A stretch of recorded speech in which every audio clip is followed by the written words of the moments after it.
This episode of The Edge is brought to you by Audible.com, offering more than 180,000 titles for smartphone, tablet, and desktop.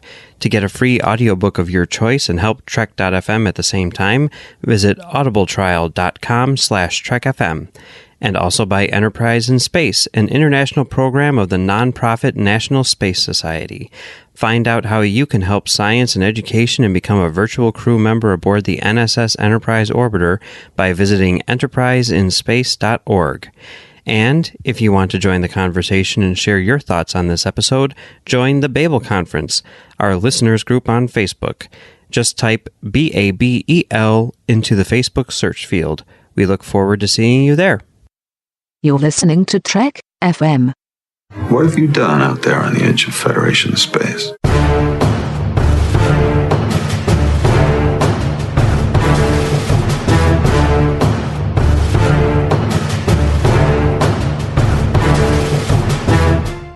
Yay, we're here, finally. It's a miracle. Oh, yes. Oh, the beauty of going live just moments after an episode drops. Yeah, literally for me, I was still watching it until about 2 minutes ago because technical difficulties. Yes. And because I have CBS All Access through Amazon channels, and there was no problem last time when the short trek dropped, but it still has yet to drop last time I checked for tonight, and that was a big problem. Yes. But it all worked out. I gave you my account. So you can see it. You saved my butt, man. I was worried if it would work or not because I thought I'm already watching it on CBS.com through my account. And I didn't know if it will allow you to watch it at the same time or not. But it worked. It totally did. It totally did. Hey, you know what? The business we have around here is to say what the heck we're doing. So this is live from the Edge. We're talking about Short Trek's Calypso. This is the live show we have on YouTube. As I mentioned, just moments after the episode dropped. So we've only watched it once. As Brandi said, she finished watching it and boom, came on. So I did get to cheat a little and rewind a couple parts just to check some things out. So there you go.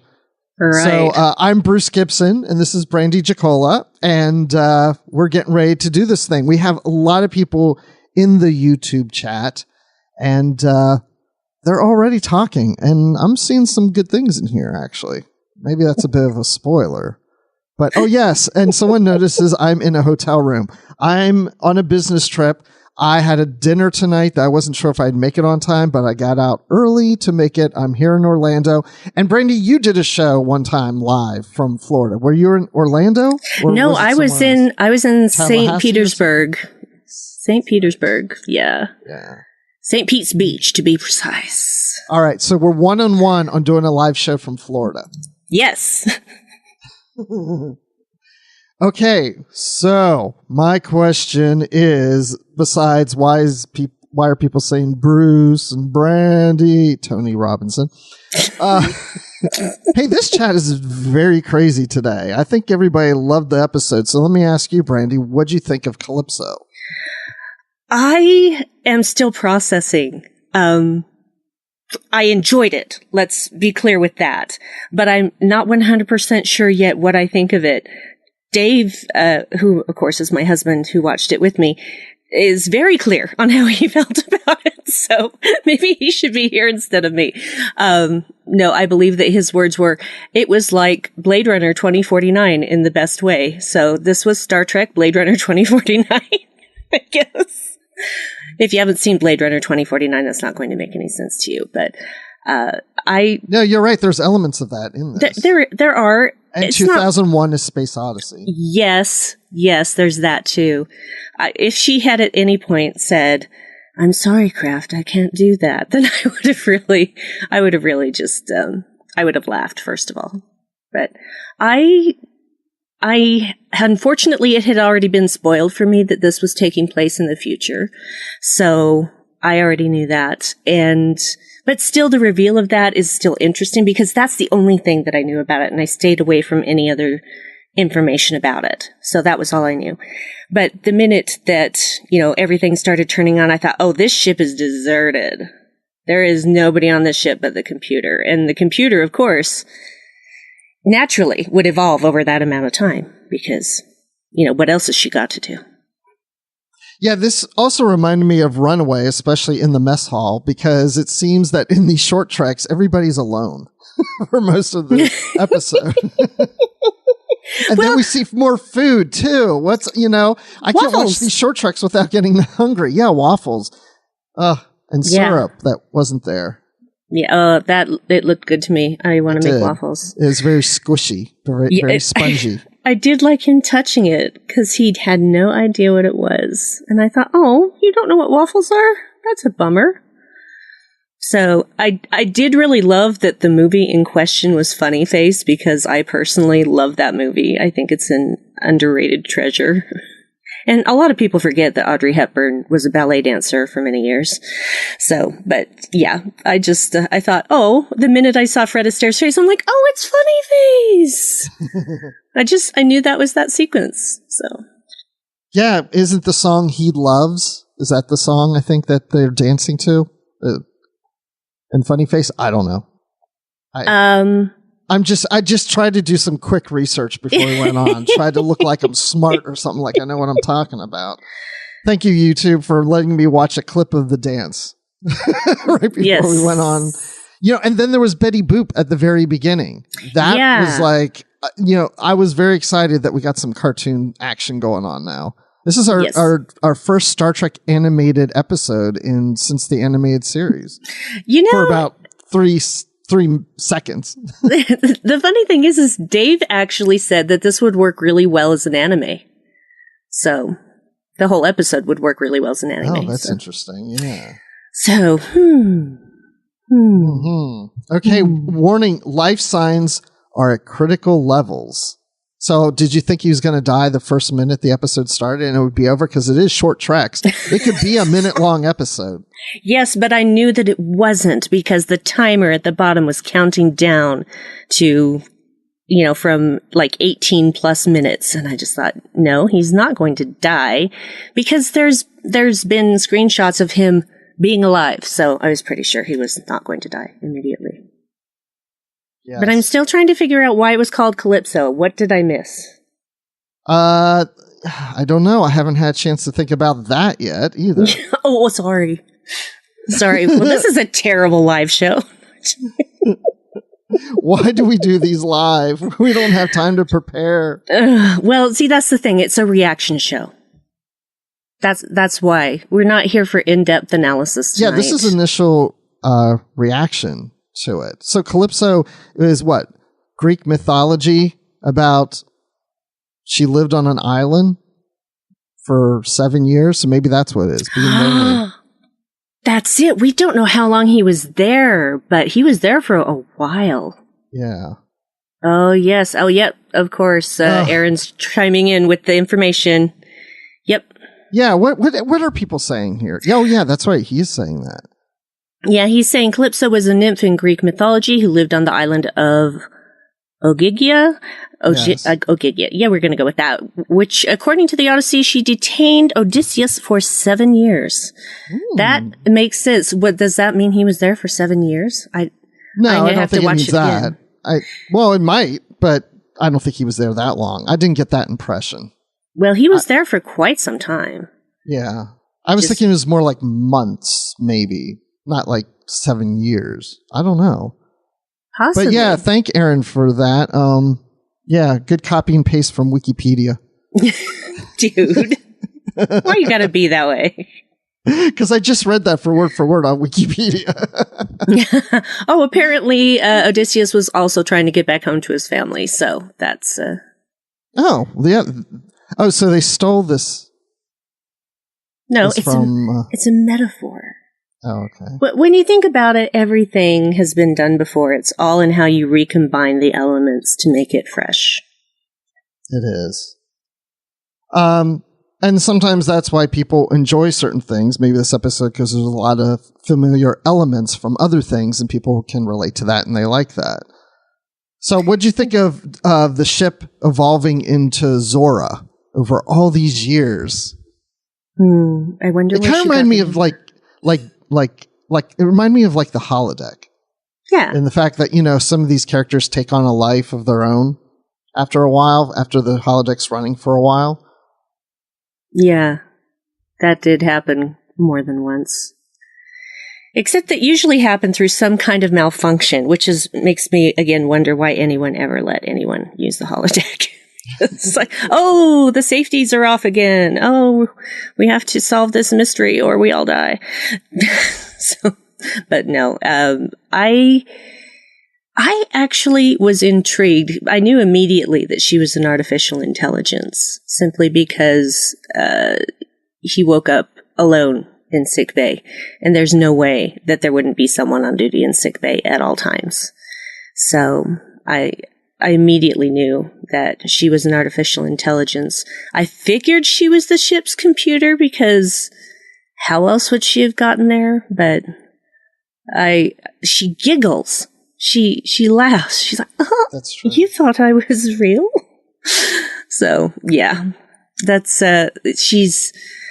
Well, I guess 1,000 years anything after 1,000 years will be extremely different from its original source. I mean, if I lived for 1,000 years, I have a feeling I'd be very different too. I think so. Oh yeah, and Kentucky Trekkie also says she cries. That made me a little bit sad, yes. Yes, although I like the name Kentucky Trekkie. And Chris Trek fan 702 asks, did it evolve or was it taken over? That's an interesting point because I just assumed that it evolved over time, like we're saying 1,000 years. But who's to say that after, this period of time, it's been isolated in space, some alien race came over and took over the ship and put some conscious into it? It's hard to say, but according to Zora herself, it was evolution, but evolution can take many forms. That doesn't necessarily mean that she just evolved that way because she had to or wanted to or what have you. It could have been influenced from an outside source, but we don't really have much information about that. It was basically, this whole thing was a bit of a slice of life of just two beings, one artificial, one human, coming in contact with each other, and the wackiness that ensues. I want to know why they have Funny Face in the database on Discovery. I don't know, but it seems like a lot of these ships like older movies, mid-20th century movies, because we saw that on Enterprise. I always seem to watch older movies. They had movie night, and they didn't just watch movies that were old by their standards, but they were old by the viewer's standards as well. They were watching movies from the 40s and 50s. And the most modern thing that I think that they watched was an episode of Kung Fu, but we don't even really get to see what episode that was because it was when they had to stay in the catwalk because, anyway, long story short, maybe they do have movie nights on Discovery. We don't know. Yeah, they could. We just haven't seen that yet. I'd like to see them watch maybe like something like Beverly Hills Cop because Eddie Murphy has always wanted to be on a Star Trek episode. This would be his chance. Mm-hmm. That's true. He is a huge Star Trek fan. He is. And Justin Ozer in the chat says that if I lived 1,000 years, I'd be able to catch up on all the Star Trek novels. Yeah. I only wish. But what if they kept writing them all that time? For 1,000 years, mm-hmm. Yeah. And you never caught up. Is that like the ending of that Twilight Zone episode? Time enough at last? Because they don't stop writing them so you never catch up instead of just wanting to read but you broke your glasses. Is that what that is? That's how it feels like doing literary treks. Trying to catch up on all these books. I can't read them all. I want to, but we'll never get through them all. So, Dave's asking how much fan fiction Zora has written. I'm going to guess a lot. I think that's why she was abandoned. Oh! Ouch! Sorry. Oh! That's cruel. Yeah, everyone got tired of her reading her fan fiction to them. Because really, what can they do? They can't stop her. She's the computer. She's like, no, you're going to sit down and listen to this. And why is her name Zora? You made a comment earlier. Yeah, I don't know why her name is Zora. I don't understand any significance of that. She never specifies whether she named herself or someone else named her. Yeah, I don't know. Zora. I'm just thinking of a ship. Why a ship would name itself something like that. I don't know. Have to think about that one for a while. But then I'm also wondering, why was the ship abandoned and was not allowed to leave its position? So this is something that is an interesting part of this episode, because this tells us that Discovery will not be destroyed at any point through this series. And that at some point, even beyond the series or during the series, the ship's crew abandoned the ship. Did they abandon that, or did they leave? Did they have to evacuate and thought they were coming back? It sounds to me like maybe that was the case. Yeah, I feel like that was probably it, that they thought they were coming back. And something happened, obviously something bad, and they never came back. So I wonder if the very final episode of Discovery, when this series eventually ends, if they're going to end it with the crew abandoning the ship. And it'll just blow our minds like, oh my gosh, this relates to Calypso. Continuity. Or what would happen if the ship gets destroyed on the show and everyone's like, no, wait, that can't happen because it's around in 1,000 years. Either way, people are going to have words to say about it. Yeah. No, oh, yeah. Never. Yes, Star Trek fans always agree about everything. Sorry. Yeah. Or they just get into a war with each other on Alcor 4 and just everything's gone. That's a bummer. That's what happened to Alcor 4. Exactly. The Trek fans were fighting with each other. So let that be a lesson to you all for the future. You've seen now what the future brings. It's nothing good. Yes. Hey, Justin says in the group that there's nothing in the episode to say we weren't seeing an alternate universe. I thought about that too, only because I thought if for some reason down the road Discovery contradicts this, then I'll just make the assumption it's an alternate universe. But that would just be too lazy writing to just go, it's an alternate universe. You know, I think they need to keep with the continuity. Yeah. Oh, Kentucky Trekkie has a fact from us. Interesting fact from Google. The name Zora is an Arabic baby name. In Arabic, the meaning of the name Zora is dawn, as in the dawn in the morning. Not as in... Not like Don. Not like Tony, Orlando, and Don. No. That's going way back. Yeah. Okay. Yeah. Oh, this is an interesting point. Aaron says, I was very much convinced it was all a simulation because he looks out the window and sees a shooting star, which needs atmosphere to exist. I'd figured we'd find out that 1,000 years hadn't passed.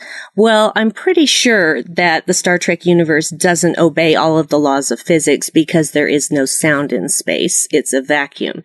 You need atmosphere for sound. Anyway, I didn't think that it was a shooting star per se. I thought it might have been a distant ship.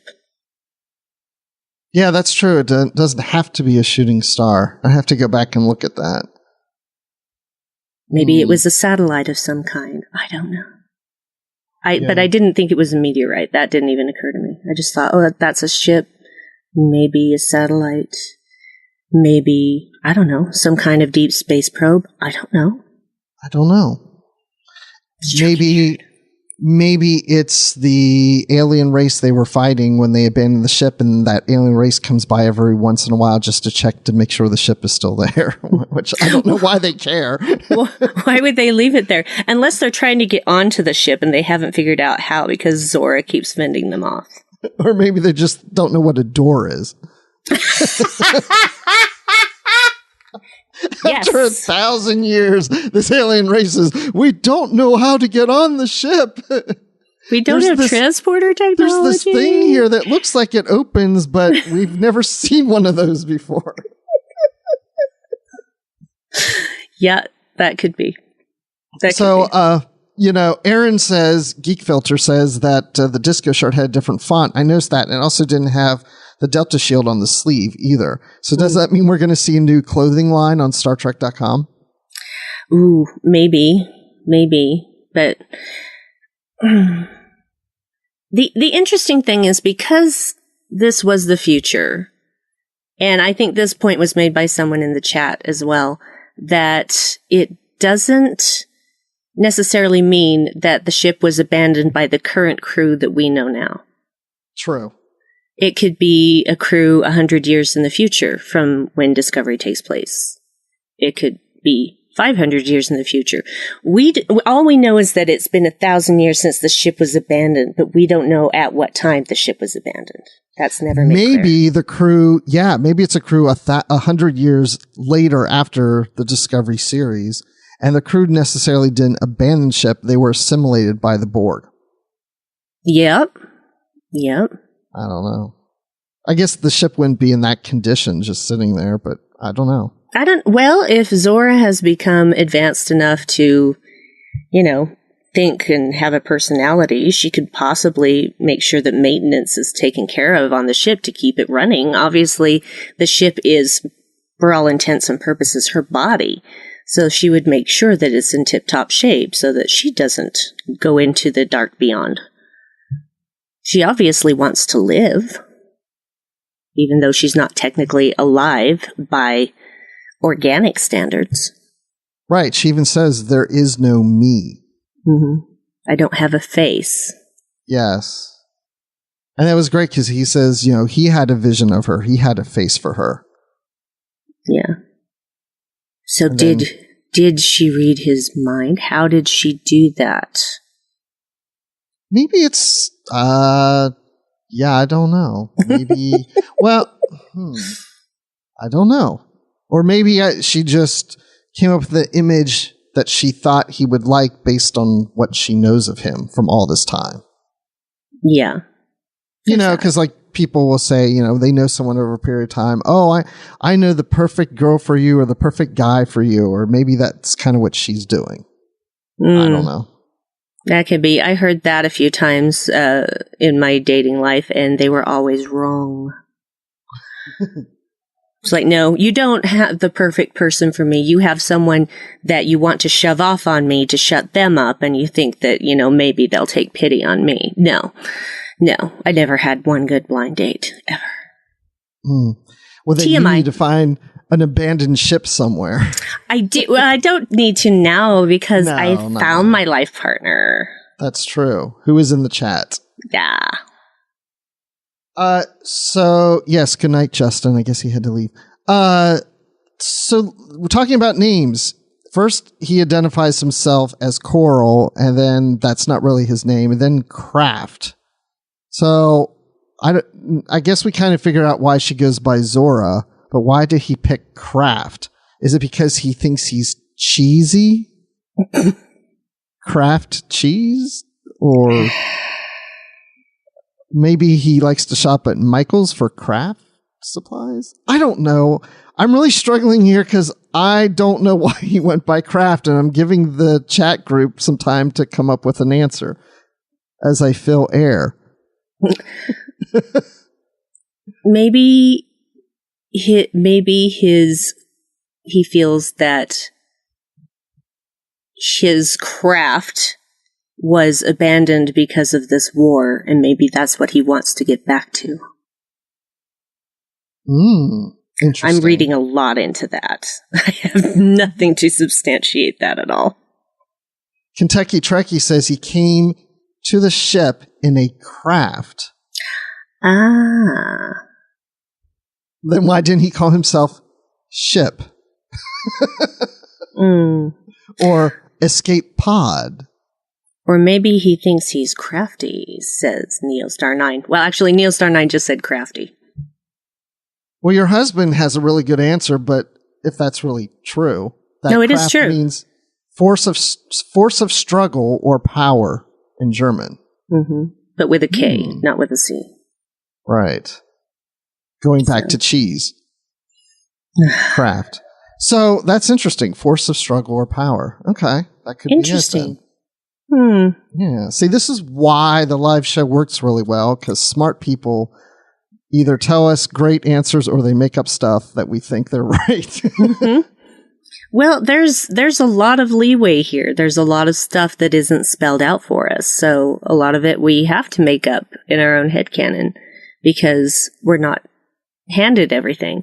And that's okay. I don't need to be handed everything. Sometimes this kind of discussion, trying to figure out why the characters did what they did, is interesting. So it doesn't bother me that I don't know every single thing about this guy's motivation, what his name really was, etc.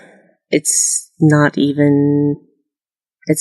really that important to me. Well, and as Aaron says, a name could just be a name. But I just feel like the writers probably gave it a little more thought than just... Or maybe they ordered lunch that day and looked at sliced cheese on their sandwiches. We'll name them Kraft. Why not? Speaking of names, I bet you liked how this ended, how the ship's computer, since in his planet, the true lovers give them names, and the ship gave him the name Funny Face. Which I knew she would. I knew she was going to name the shuttle Funny Face. Yes. Saw that coming. Oh, yeah, Aaron. Or craft services. Yeah, they were probably eating their craft services. They were having lunch with craft services, and they're like, oh, he should call himself Craft. Yeah, Craft.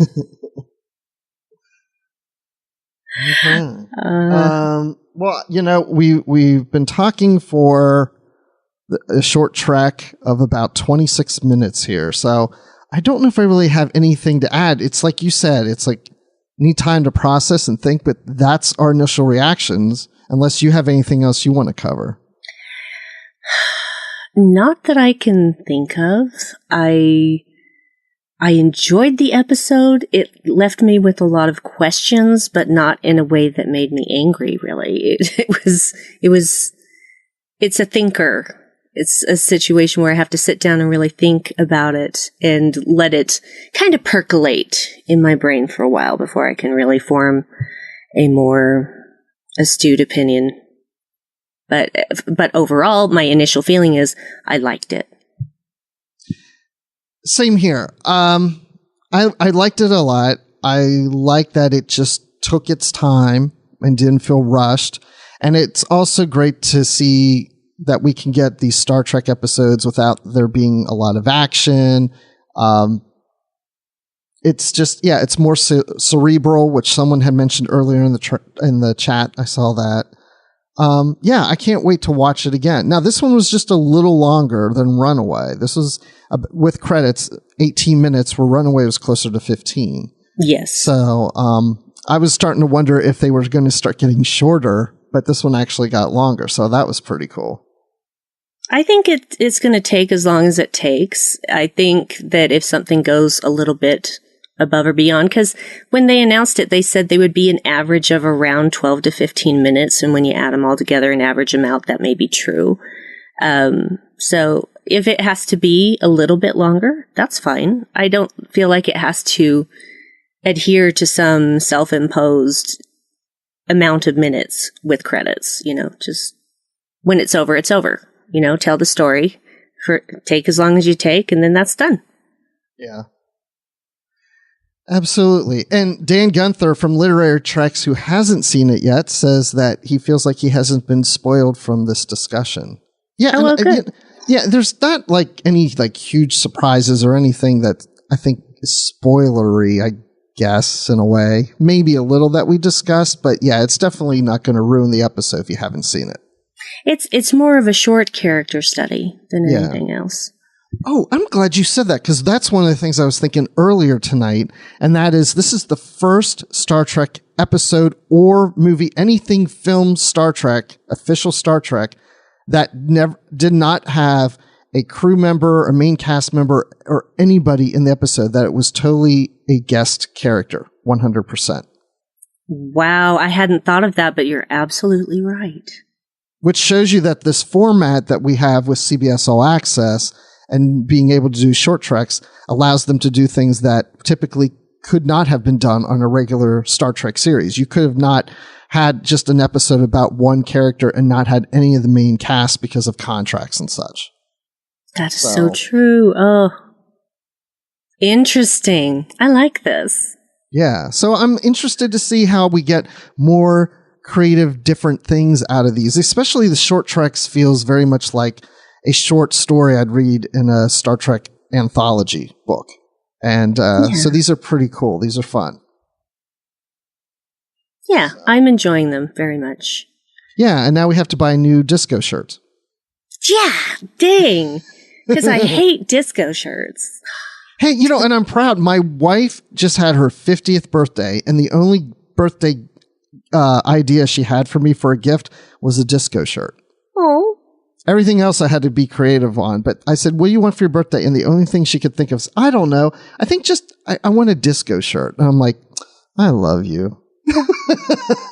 It's so nice, isn't it? It is. Yes. Well, and my husband, Dave, love you, Dave, he has never been the biggest Trekkie. And now with Discovery, he's just in whole hog. So it's super fun to share that excitement with him. He's just as excited about every new thing that drops as I am, and it's just one more thing to share. Just really enjoy it. Yeah. Yep. He's your funny face. He is my funny face, and I'm his funny face. Actually, his face is far more symmetrical than mine, so I get to be the funny face. Wow. On that note, I don't really have anything else except, December 6th is the next episode, The Brightest Star. Get to see additional. We get to see additional Kelpians. Yes. That are not really cool. Mirror Universe Kelpians. That are I was just thinking that. Cooked and eaten for dinner. No. Yet another reference to food in an episode. I really want waffles. Yeah, that sounds good, doesn't it? Yeah, I really want some now. All right, well, I guess... I'm sorry, go ahead. I was just going to say, maybe since I'm in Orlando tomorrow morning, I should go by Disney World and get Mickey Mouse-shaped waffles for breakfast. You do that, and you take pictures of it like all of those Instagram people, and you send it to me. I want to see those waffles. You'll see the waffles. You have to prove to me that you did it. You know what you can prove to me? You can do our closing. Oh, okay. I'll be honest. I have not planned a specific voice, so you're just going to get my... Oh, well, no. We need the chat group to tell us what voice you're going to do it in. Well, just because they say something doesn't mean that I actually can do it. No, but you can... If you find something you like in there, then you could do it. Okay, so wait for suggestions, and while we're waiting, My suggestion is you could be Zora. That's what Dave said too. Yeah, Dave just said it. Yeah. I don't know if I can pull that off. I can try. Wait, Chris Trek Fan 702 says the next episode of The Brightest Star could be called The Brightest Stew. Kelpian stew. Okay, well, let's see. Oh, Dan says you could be Tilly arguing with the computer. That might be a little much.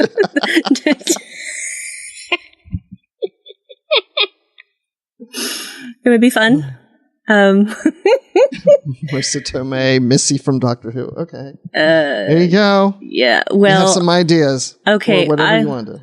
Well, I'll take Dave's suggestion and try to do Zora, although my light British accent may not be super accurate, and I've only heard her voice this one time, so... Oh, good. Our Brit listeners will love this. I'm sorry, people who actually have British or English accents. Just know that I am doing my best, so let's see if I can do this. How do they know they have a British or English accent? Because it doesn't sound like an accent to them. We have the accents. Well, yeah, we have accents, but they have accents as well. Just like we have different American accents, there are different English accents as well.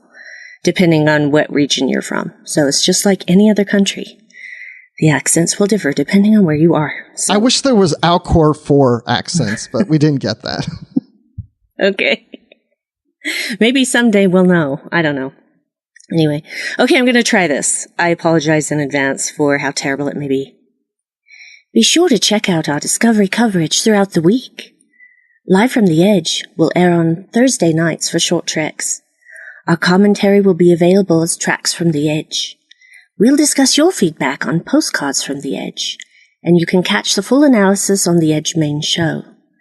And join us for Notes from the Edge with our own Chris Jones for links between Discovery and the broader franchise. You'll find all of these in the main feed for the Edge and in the Trek FM master feed. We'd love to hear your thoughts on Discovery. The best place to do that is the Babel Conference, our listeners group on Facebook, where Amy Nelson will collect your feedback for Postcards from the Edge. You can also find us on Twitter at TrekFM or send us email using the contact form on our website at trek.fm/contact. Choose to send to a show and choose the Edge. We'd also like to thank our associate producers, Norman C. Lau, Tony Robinson, Thomas Palayo, Lisa Slack, Shoaib Mirza, Richard Rutledge, James Muldrow, Cornelia Reutner, and Ryan Mallet. I don't know if I pronounced that right, darling. Please tell me if I didn't. If you'd like to help us keep all of our shows going and even become an associate producer, please visit patreon.com/trekfm for all the details. You thought I was a real person? That was really good. That was good. I like that. For a first try, especially. Definitely, yeah. It could use a little work. Okay, Zora. Well, so just to let you know, again, we'll be back December 6th, and we'll try this again. Yep. As always. Yep. And continue to join us on the YouTube channel for the chat discussion. And also you can comment on this episode as it gets released as a podcast. You can comment on or in the Babel conference on the posting that's there. And you can find me on Twitter at Admiral_Rex. And I'm on Literary Treks with Dan Gunther talking about the Star Trek books and comics. And Brandi, where can people find you when you're not the ship's computer voice? Well, Dan, thank you for thinking it was perfect because you haven't seen it yet. I'm on Brandi. I'm on Brandywine12. Wow, I'm on Twitter as Brandywine12. And you can find me on the Trek FM network, also on Warp 5, which is the Star Trek Enterprise podcast. And I hang out in the Babel conference as well, lurking and commenting from time to time. And I do a podcast with my husband Dave called the Dark Corner Podcast at darkcornerpodcast.com. And there are swears. There are swears. I swear there is. I swear there are swears. Hey, I was on Warp 5 on 2 episodes recently. You are, and you need to come back for more. Those were weird episodes. I have to say. They were interesting. I'll come back. We'll do something else. We went way into over-the-top fan service territory. Definitely. Yes. So, good times. Excellent. Well, there's only one thing left to do, Bruce. And that is to say...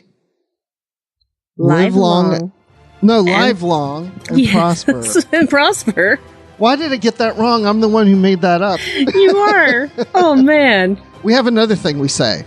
Yep. Keep calm. Calm. And disco on. Disco on. We'll see you in a month. Bye. Bye.